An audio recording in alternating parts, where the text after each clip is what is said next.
let's understand what's happening with the crypto market for people who are just buying and trading into crypto. Are they really looking for an alternate diversification? Do they understand the technology, or are they simply, traders who are buying the momentum and are simply trying to chase price? I guess 99% of Indians who essentially are there or trading in the crypto market, irrespective of the cryptocurrency, I think they are simply right now chasing price without understanding of implications of what the cryptocurrency is. So nobody is really diversifying. It is not an asset allocation diversification which is happening. It is an asset where there is interest, there is momentum, there is price action, and then there is a herd mentality where you are participating just to you are actually a price follower, not a concept follower. Crypto as a currency, I think, is embedded with blockchain as a technology. Is blockchain as a technology here to stay? The answer to that is yes. Does India need a digital currency? Again, the answer to that is yes. The digital currency, of course, is not going to be all that volatile, or it may not be termed as speculative, because it's going to be a government control. It's going to be a digital currency which will be issued by the government. Then comes the part two, that what is happening in the crypto market is that how do you make it legal?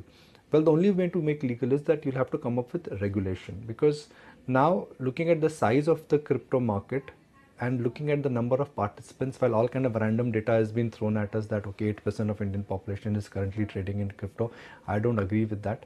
I think it would still be 10 to 12 billion in terms of the total participation. That is my understanding when I speak to some deep thought leaders in the crypto market.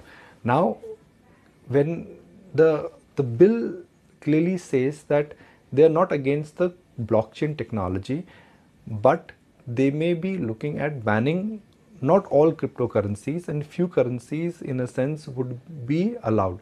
The few may include the top 3 or 4 top 2 or 3, or even top 3 or 4 cryptocurrencies, which frankly for me is going to be bulk of the market and could be more than 90% of the market. The problem, I think, is that you got a long tail of crypto, and the long tail of cryptocurrency is currently unregulated and it needs to be regulated. I'm not getting into the whole cause and the effect of crypto, which is that okay, how do you track the transaction?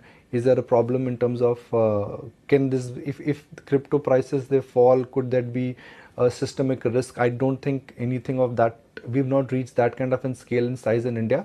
But looking at the way that crypto now has become more like a ghar ghar ki kahani, and that is largely because everybody is there in the crypto market not to understand how to diversify, but to, in a sense, to chase the price. A regulation should kick in. A regulation also will be a clear indication of which way India thinks that their policy on the crypto market is, because crypto is one currency. Cryptocurrencies are one where you actually will see a very large divergence between what every government would do. In China, it is illegal, but El Salvador feels that they want to make it a legal tender. So there is no one rule which I think would be applied when it comes to regulating crypto.